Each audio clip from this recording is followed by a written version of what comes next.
This is the ocean you know. Sunlight, coral, fish you could name, whales. All of it lives in the top 200 meters. That's it. That's the whole part of the ocean that sunlight can reach. 200 meters out of 11,000. Everything below this line is a different planet, and it makes up almost all of the living space on Earth. So let's go down. At 200 meters, the light starts to die. Red disappears first, then orange, then yellow. By 600 meters, everything is a deep, cold blue, and by 1,000, it's gone completely. No plant has ever grown down here. Nothing photosynthesizes. Whatever lives at this depth is either eating something that fell from above or eating something that came from below. So the animals made their own light. Down here, most creatures glow. Not a few, most. Scientists estimate that in the deep ocean, 3 out of every 4 animals produce their own light. Blue-green light, because that's the color that travels furthest through water.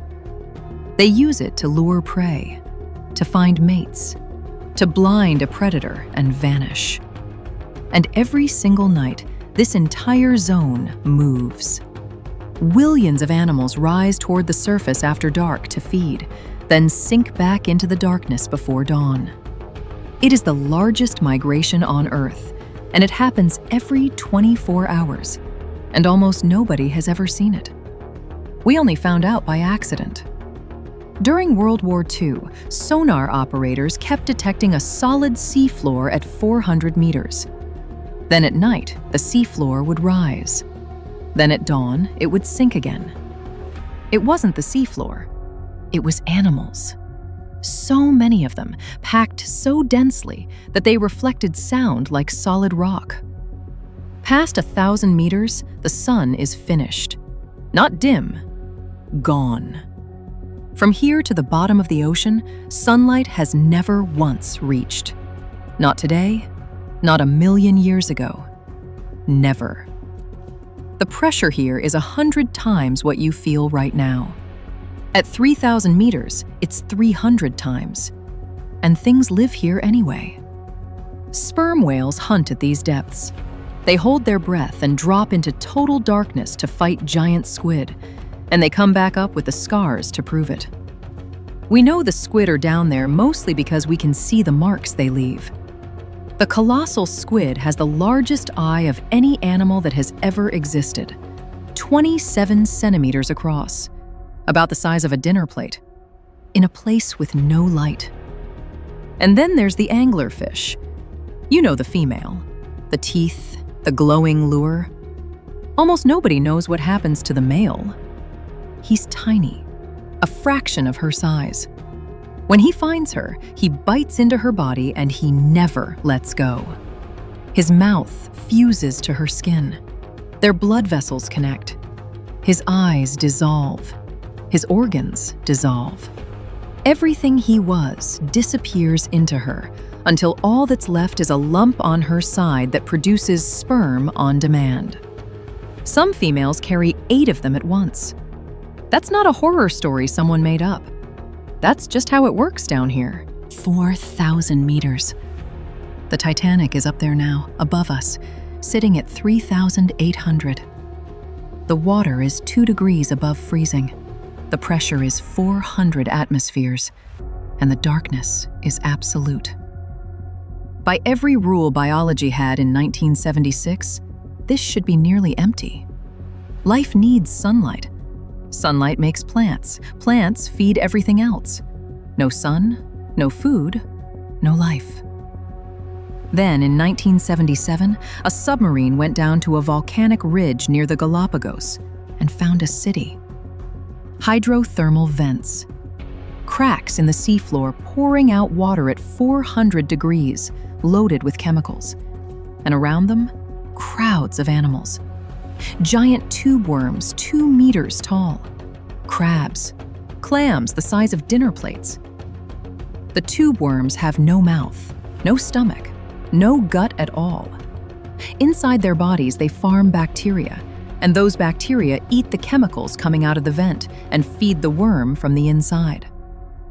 It was the first time we ever found an ecosystem that didn't need the sun. Not one ray. An entire food web running on the chemistry of the planet itself. That discovery is a big part of why we now look for life on Europa and Enceladus. Frozen moons with oceans under the ice. Because we finally knew life could work without a star. Below 6,000 meters, the ocean floor mostly stops. What's left are the trenches. Scientists named this the Hadal Zone, after Hades, the underworld. These are cracks in the planet, and the deepest one we know is the Mariana Trench. At the bottom of it is a place called Challenger Deep, almost 11 kilometers down. Take Mount Everest. Pick it up, drop it in. It disappears, and there's still more than 2 kilometers of water above the summit.